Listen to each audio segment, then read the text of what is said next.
John and his wife had been searching for the perfect weekend getaway for months.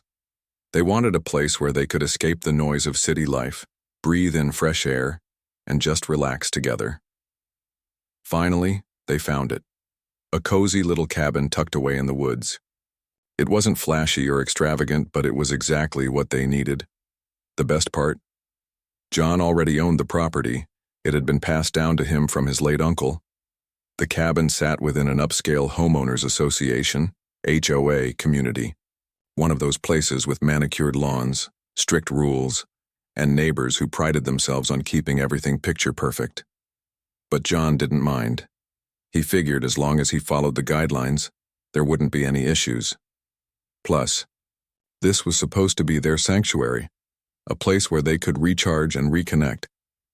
His wife had recently returned home after being stationed overseas for over 2 years. She served her country with honor, working tirelessly in challenging conditions far away from family and friends. Now that she was finally back, John wanted nothing more than to make her feel comfortable and loved. So they decided to bring some of her belongings to the cabin.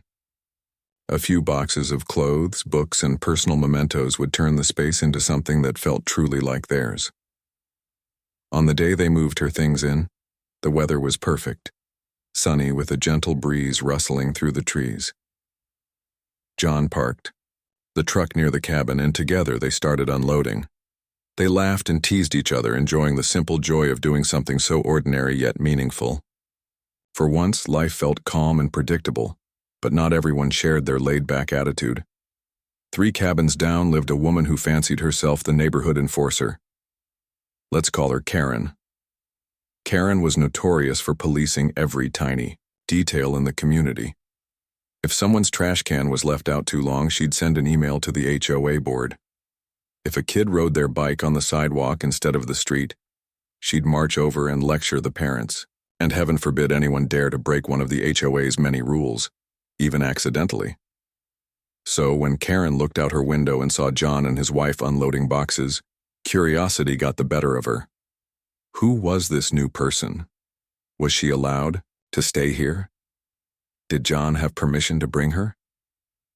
These questions swirled in Karen's mind as she grabbed her clipboard, a symbol of her self-appointed authority, and marched over to investigate. Without so much as a hello, Karen demanded answers. "Who is this?"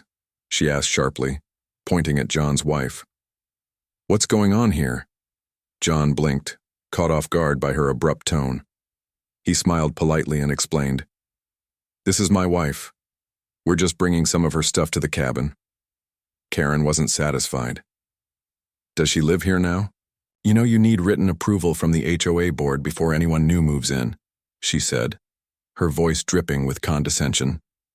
John tried to reassure her.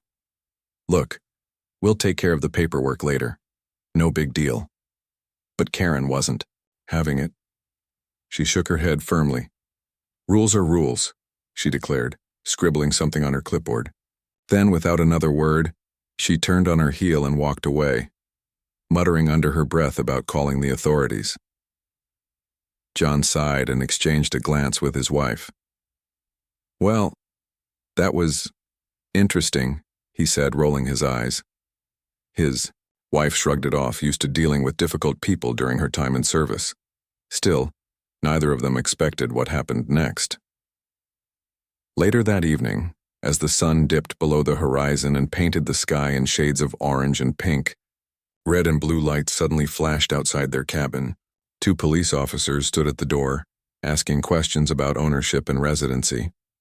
What started as a peaceful day had quickly spiraled into something neither of them anticipated, all because of Karen's determination to enforce the rules, and, while John handled the situation calmly, explaining that he owned the property and introducing his wife, the real twist came when she reached for her ID.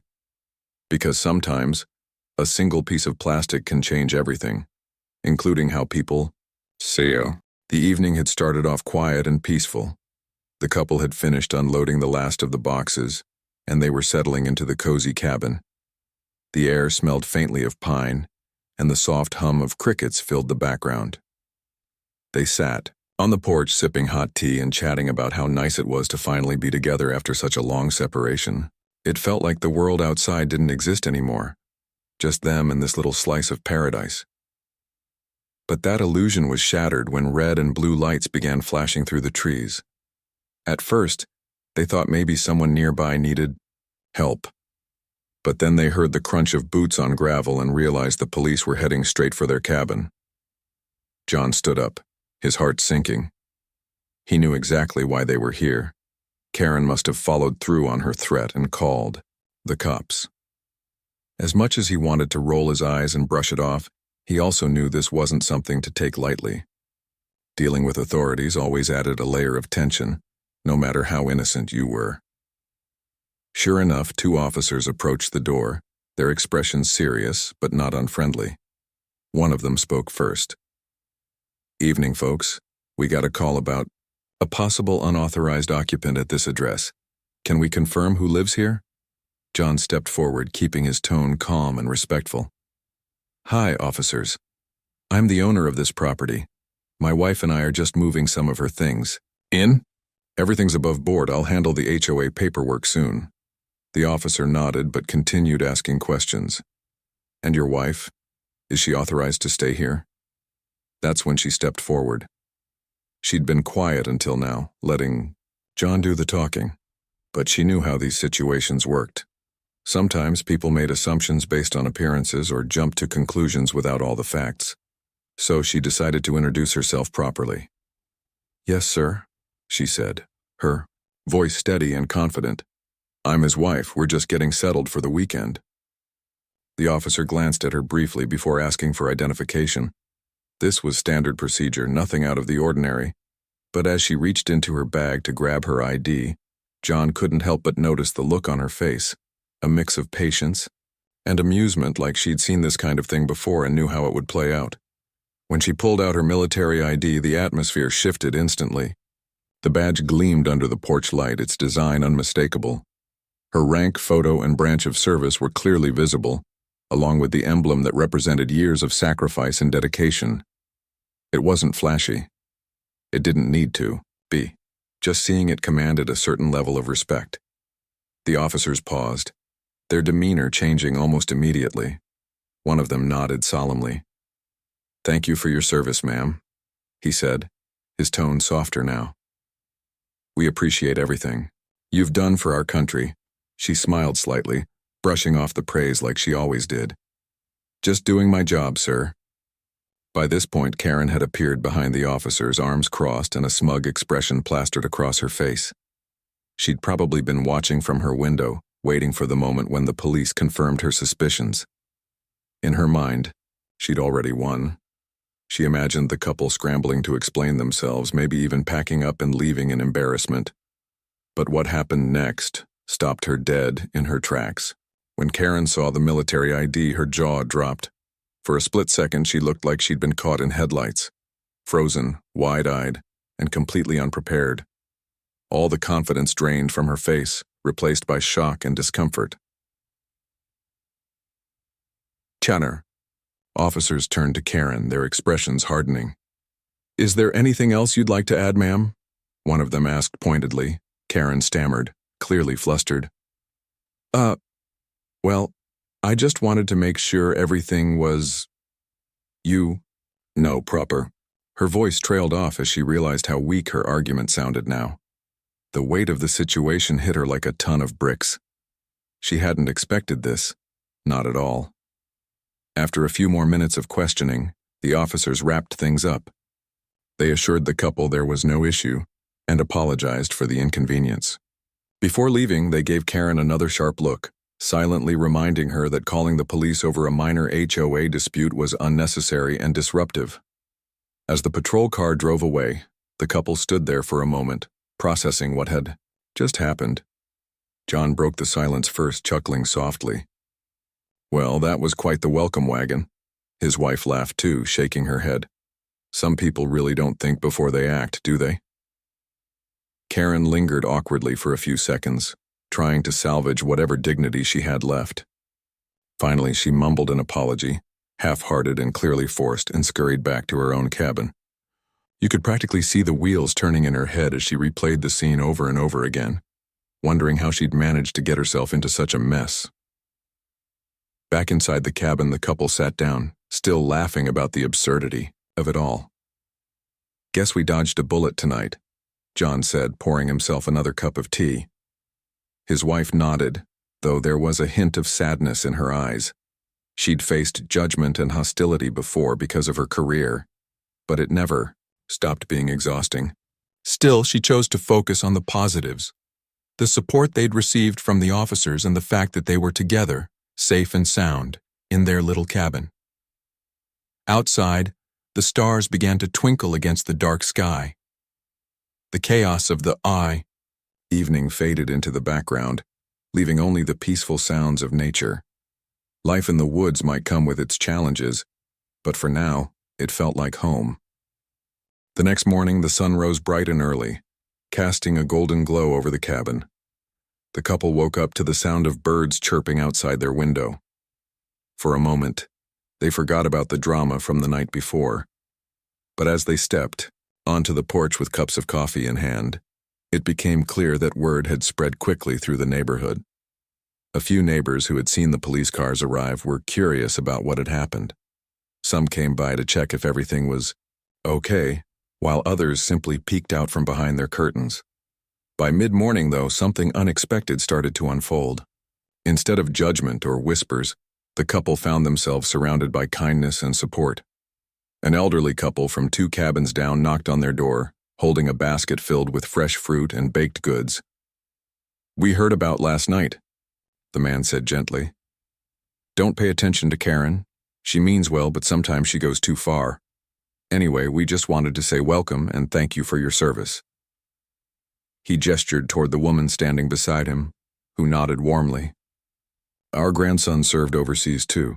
We know how much families sacrifice." It was a small gesture, but it meant the world. The couple invited them to sit for a bit, and soon they were chatting like old friends. They talked about life in the neighborhood, shared stories about their families, and laughed over silly misunderstandings they'd experienced since moving in. It felt good to connect with people who genuinely cared. Not long after, another neighbor stopped by. A young mom pushing a stroller with her toddler inside. She handed over a plate of homemade cookies wrapped neatly in foil.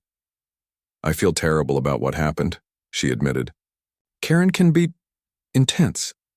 Please don't let her ruin your experience here. If you ever need anything, babysitting tips, gardening advice, whatever, just let me know." One by one, more neighbors appeared, each offering their own version of support. A retired teacher brought over a book she thought the couple might enjoy. A teenager from down the street offered to help carry groceries or chop firewood whenever needed. Even the HOA board chair sent an email apologizing for the confusion and assuring them there wouldn't be any fines related to the incident. As the day went on, the couple couldn't help but feel overwhelmed, in a good way. What had started as a tense and uncomfortable situation turned into an opportunity to build real connections. People weren't just being polite. They seemed genuinely eager to make amends for Karen's behavior. Meanwhile, Karen herself was having a very different kind of morning. News of the military ID had traveled fast, and it didn't take long for gossip to reach everyone's ears. Some neighbors sympathized with her, acknowledging that she probably hadn't intended to cause trouble. Others, however, were less forgiving. They saw her actions as over-the-top and unnecessarily confrontational. At the weekly HOA meeting later, that afternoon, tensions ran high. Karen tried to defend herself, insisting she was only doing her duty as a member of the community. "I wasn't trying to cause problems," she argued. "I was looking out for everyone's best interests. Rules exist for a reason." But her explanation fell flat. The board chair raised an eyebrow and replied, "While enforcing rules is important, so is treating our neighbors with respect. Jumping to conclusions and involving law enforcement over something this minor isn't helpful, it's divisive. Let's try to focus on building a positive environment moving forward."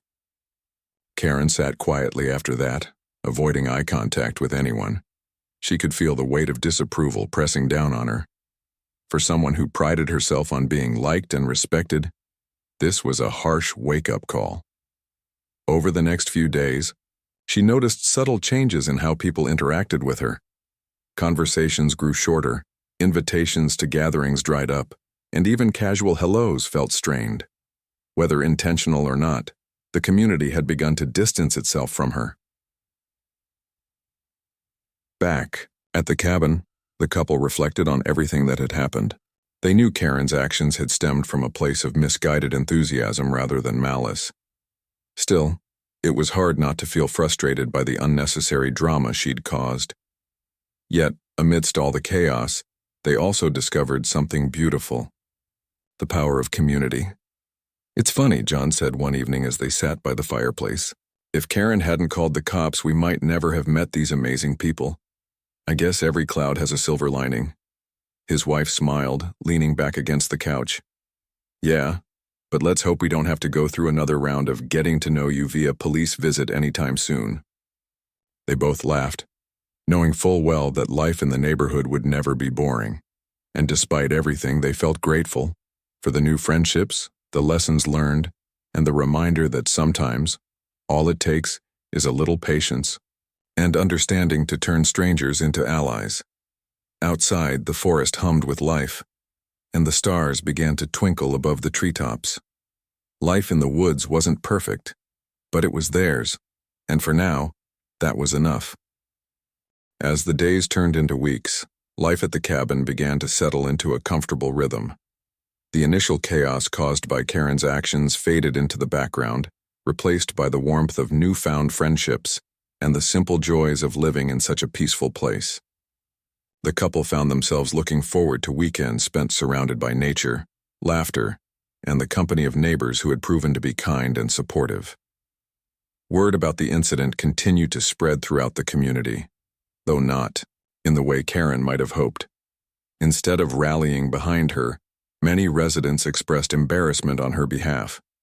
They couldn't understand why she'd felt the need to escalate something so minor, especially when it involved someone who had served their country with honor. Conversations around dinner tables and during morning walks often revolved around how unnecessary the whole situation had been. Karen, for her part, seemed to be feeling the weight of her actions more deeply than anyone expected. At first, she tried to brush it off, telling herself that people would forget about it eventually. But as time went on, it became clear that things weren't going back to normal anytime soon. Neighbors who used to greet her warmly now gave her polite but distant nods. Some avoided making eye contact altogether.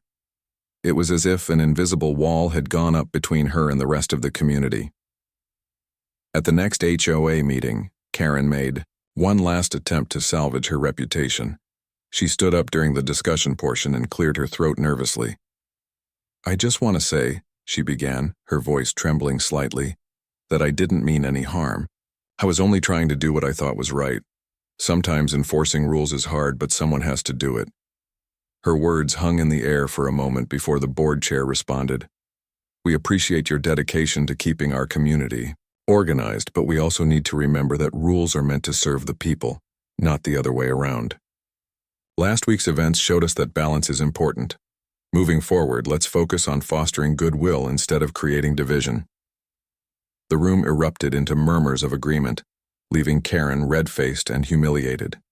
She sank back into her seat, realizing that no amount of explaining could undo the damage she'd done.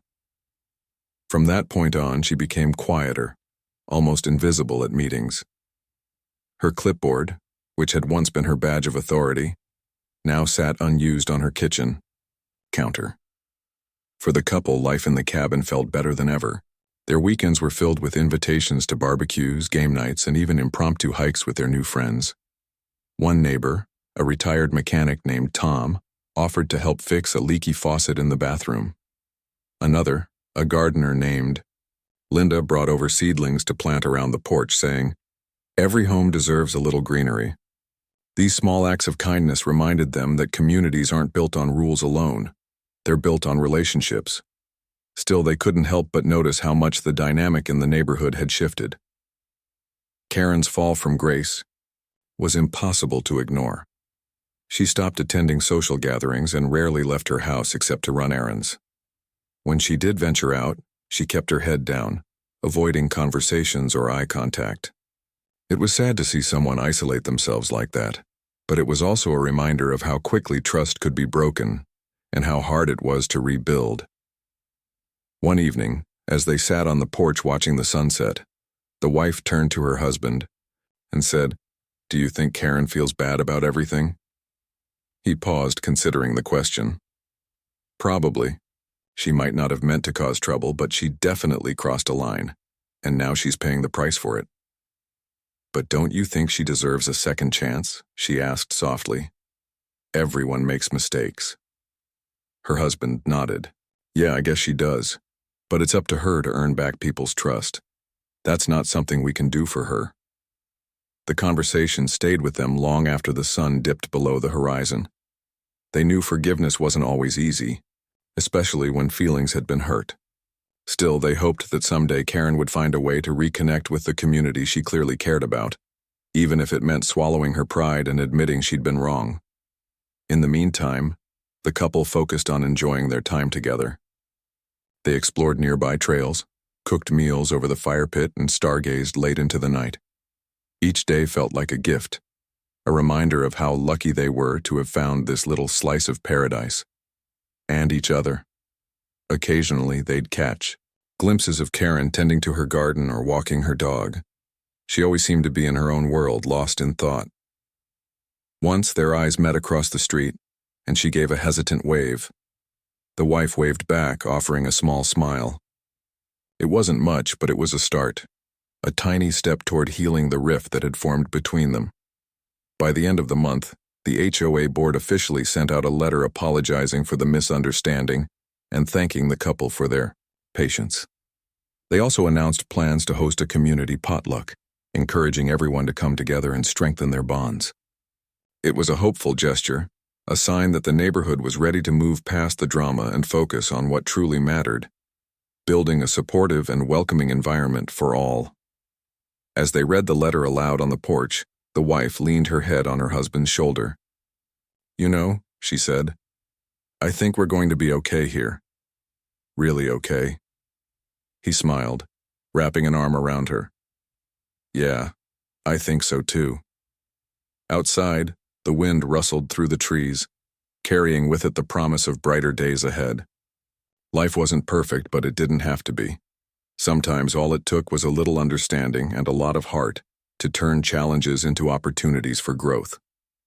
The weeks rolled by, and the cabin became more than just a weekend getaway. It felt like home. The couple had settled into a rhythm that suited them perfectly. Mornings were spent sipping coffee on the porch, afternoons exploring trails or reading in the shade, and evenings gathered around the fire pit under a blanket of stars. But what made it truly special was the sense of belonging they now felt within the community. What had started as an awkward and tense situation had somehow transformed into something beautiful. Friendships forged through shared experiences and mutual respect. Karen, however, remained largely absent from the neighborhood's social scene. Her once commanding presence had faded into the background, replaced by a quiet, almost ghost-like figure who kept to herself. Neighbors occasionally spotted her tending to her flower beds or taking short walks with her dog, but she rarely engaged in conversations. It was clear that the fallout from her actions weighed heavily on her, though whether she regretted them or simply resented the consequences was anyone's guess. One crisp Saturday morning, the HOA hosted its long-awaited potluck picnic at the community park. Tables were set up beneath colorful canopies, and the air buzzed with laughter and chatter as neighbors brought out dishes to share: homemade casseroles, fresh-baked pies, and platters piled high with snacks. The atmosphere was warm and inviting, a stark contrast to the tension that had lingered after the incident. The couple arrived together, carrying a tray of grilled vegetables and a pitcher of lemonade. As they walked toward the gathering, several neighbors waved enthusiastically, calling out greetings and pulling up chairs for them to join. A group of kids ran past, giggling as they chased each other around the playground. For a moment, it felt like any other neighborhood event, but there was an unspoken understanding that this day was different. This was about healing, reconnecting, and moving forward. Halfway through the afternoon, Karen appeared. She hesitated at the edge of the park, clutching a covered dish tightly in her hands. Her posture was stiff, and her eyes darted nervously around the crowd. It was obvious she wasn't sure if she'd be welcomed. The couple noticed her standing there and exchanged a glance. Without saying a word, they both understood what needed to be done. "Let me grab some napkins," the husband said casually, standing up and heading over to where Karen stood. When he reached her, he offered a friendly smile. "Hey, glad you could make it. Need help with that?" Karen looked startled but nodded gratefully. Together, they carried the dish to one of the tables. As they walked, the husband made small talk, asking how her garden was coming along and complimenting her choice of dessert, a homemade apple crumble. By the time they reached the table, Karen seemed slightly less tense, though still guarded. Later, during the meal, Karen found herself seated near the couple. At first, she kept her responses brief, answering questions with polite nods or murmured replies. But as the conversation flowed naturally, she began to open up. Someone asked about her dog, and she lit up, sharing stories about his antics.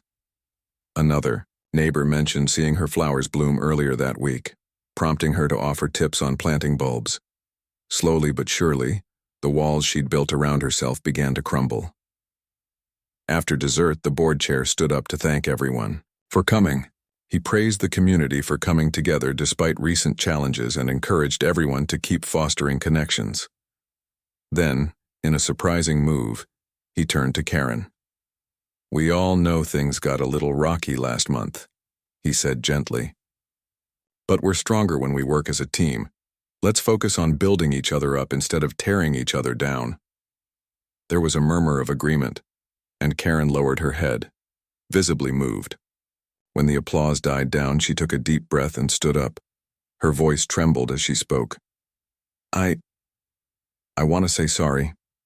To everyone, especially to you two." She looked directly at the couple, her expression sincere. "I didn't handle things the right way, and I let my frustration get the better of me. That's no excuse, though. I hope someday you can forgive me." The couple exchanged another glance before the wife smiled warmly. "Thank you for saying that," she said softly. "We all make mistakes. What matters is learning from them, and I think you've already started doing that." The relief on Karen's face was palpable. She sat back down, blinking back tears as the people around her clapped supportively. It wasn't a perfect resolution, but it was a start, a step toward mending fences and rebuilding trust. As the sun dipped lower in the sky, casting long shadows, across the park, the couple reflected on everything that had happened. They realized that while Karen's actions had caused unnecessary stress, they had also led to unexpected blessings. The incident had brought the community closer together, teaching everyone valuable lessons about empathy, patience, and second chances. That night, sitting by the fire pit outside their cabin, the husband shook his head and chuckled. Who would have thought a simple move-in day would turn into such a whirlwind? His wife laughed too, leaning back against the wooden railing. "Life has a funny way of surprising us, doesn't it? But honestly, I'm glad we stuck it out here. This place feels like home now. Not because of the cabin, but because of the people." He nodded, gazing up at the stars twinkling above the trees. "Yeah, me too. And hey, maybe Karen will even stop by someday. Maybe she'll bring her famous apple crumble." They both laughed again, the sound mingling with the crackle of the fire and the soft rustle of leaves in the breeze. Life in the woods wasn't without its challenges, but it was rich with moments of connection and growth. Through every twist and turn, they had learned that true peace came not from avoiding conflict, but from facing it head-on, with kindness, understanding, and a willingness to forgive. As the flames danced in the darkness, the couple sat quietly, content in the knowledge that they were exactly where they were meant to be. Surrounded by nature, embraced by newfound friends, and grounded in love, they knew their little cabin in the woods was more than just a retreat. It was a place where they had discovered the strength of human spirit and the beauty of community.